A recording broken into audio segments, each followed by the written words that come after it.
ஆண்டவராகிய இயேசு கிறிஸ்துவின் நாமத்தில் காலை வாழ்த்துக்கள். இன்றைய மன்னா, அவர் அவனை நோக்கி, நிதானமாய் உத்தரவு சொன்னாய், அப்படியே செய், அப்பொழுது பிழைப்பாய் என்றார். லூக்கா 10:28. எந்த ஒரு மனிதன் ஆண்டவரிடத்திலே நிதானமாய் உத்தரவு சொல்கிறானோ, அல்லது எந்த ஒரு மனிதன் ஆண்டவருக்கு முன்பாக நிதானமாய் பேசுகிறானோ அவன் பிழைப்பான். அதுதான் இதனுடைய உண்மையான காரியம்.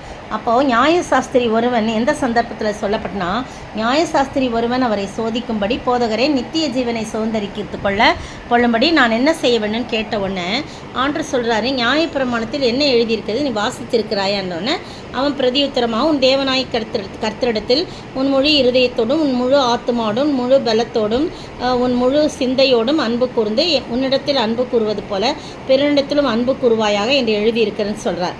அதுக்கு தான் ஆண்டவர் சொல்கிறாரு, பரவாயில்ல, நீ நிதானமாய் உத்தரவு சொன்னாய், அப்படியே செய், அப்பொழுது பிழைப்பான்னு சொன்னான். எப்படியே செய்?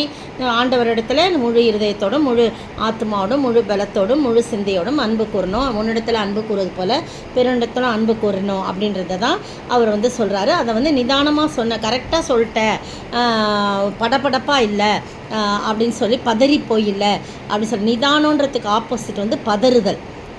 பதறினால் சிதறுவாயின்னு ஒரு பஸ்ஸில் பின்னாடி போட்டிருந்துச்சு, பதறி போவாத, நீ இப்போ முட்டிக்குவே, சிதறி போவ அப்படின்றதான். அதனால் வார்த்தையில் கூட நிதானமாய் நாம் பேசும்போது பிழைப்போம் என்று சொல்லி ஆண்டவர் இந்த காலை வேளையிலே நம்மை பார்த்து சொல்கிறார். ஆனால் சில வேளை அநேக வேளையில் நம்ம என்ன செய்கிறோம், நிதானத்தை இழந்து போகிறவர்களாய் சூழ்நிலையில் பார்த்து நிதானத்தை இழந்து போயிடலாம் இருக்கிறோம்.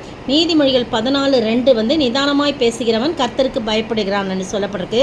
அதே நீதிமொழிகள் 16:13 நிதானமாய் பேசுகிற ராஜா பிரியப்படுகிறார் என்று சொல்லப்பட்டிருக்குது. கர்த்தரும் பிரியப்படுறார். பாருங்கள், யோபுவின் சரித்திரத்தில், யோபு கடைசி அதிகாரம் பாருங்கள், 42ஆம் அதிகாரத்தில் 2 தடவை ஆண்டவர் சொல்கிறாரு. 42ஆம் அதிகாரம் பார்த்தீங்கன்னா 2 இடத்துல அவர் சொல்கிறாரு, நீ தாசனாகிய யோபு பேசினது போல் நீங்கள் நிதானமாய் பேசவில்லை அப்படின்னு சொல்லி 7ஆம் வசனத்தில் சொல்கிறார். அவங்க ஃப்ரெண்ட்ஸுங்களெல்லாம் பார்த்துட்டு, நீங்கள் ரொம்ப உங்கள் மேலே எனக்கு கோபம் முழுது, உங்கள் வார்த்தைகள் மூலம் யோபு பேசினது போல், என் தாசனாகிய யோபு பேசினது போல் நீங்கள் என்னை குறித்து நிதானமாக பேசலை. அதனால் நீங்கள் போய் 7 காளைகளையும் 7 ஆட்டுக்கடாக தெரிந்து கொண்டு என் தாசனாகிய யோபுனிடத்தில் போய் உங்களுக்காக சர்வாங்க தகன பலிகளை இடுங்கள் அப்படின்னு சொல்லிட்டு திரும்பவும் என்ன சொல்கிறாரு. அப்போ தாசனாகிய யோபு உங்களுக்காக வேண்டுதல் செய்வான். நான் அவன் முகத்தை பார்த்து உங்களை உங்கள் புத்தி ஈனத்துக்கு தக்கதாக நடத்தாதிருப்பேன்.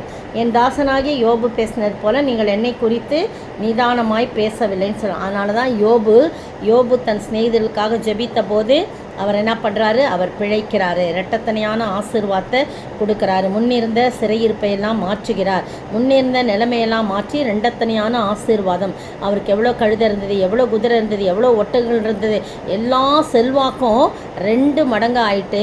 அதற்கு பிறகு அவருக்கு 10 பிள்ளைகள் பிறக்கிறாங்க. 3 குமாரத்திகளும் 7 குமாரர்களும் பிறக்கிறாங்க. அந்த குமாரத்திகளை போல சௌந்தரியவாட்டிகள் யாருமே இல்லை அப்படின்னு சொல்லி தேசத்தில் எங்கோ யோபின் குமாரத்தைகளை போல சௌந்தரியமான பெண்கள் காணப்படவில்லை. எல்லாத்துலேயும் அவன் ஆசீர்வதிக்கப்பட்டு 104, அதற்கு பிறகு 140 வருஷம் உயிரோடு இருந்து 4 தலைமுறைகளும் தன் பிள்ளைகளையும் தன் பிள்ளைகளுடைய பிள்ளைகளையும் கண்டான். யோபு நெடுநாள் இருந்து பூரண வயது உள்ளவனாய் மரித்தான். அவன் பிழைத்தான். பார்த்தீங்களா? ஏன்னா அவனுடைய வாய் எவ்வளவோ அவனை சீண்டி பார்த்தாங்க, எவ்வளவோ அவன் துக்கப்படுற மாதிரி வார்த்தைகளை பேசினாங்க.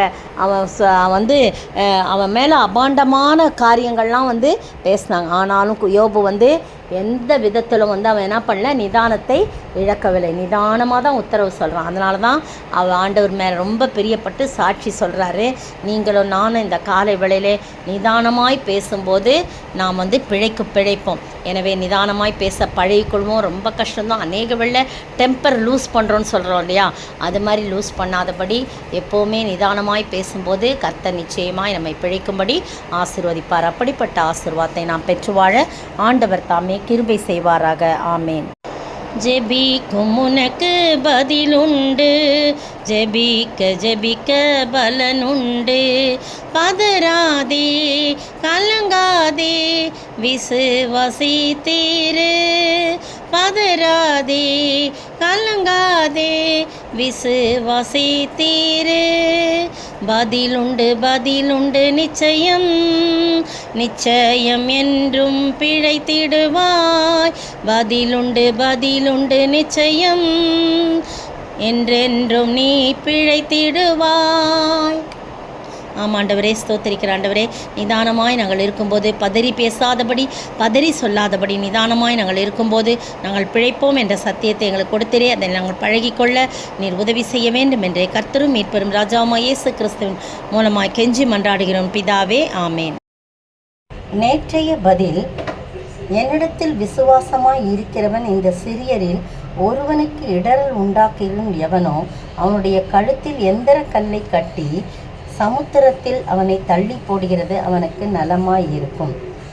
மார்க் 9:42. இன்றைய கேள்வி: உங்களுக்குள்ளே எப்படிப்பட்டவர்களாய் இருங்கள் என்று சொல்கிறார். ஒருவரோடொருவர் எப்படிப்பட்டவர்களாய் இருங்கள் என்றார்.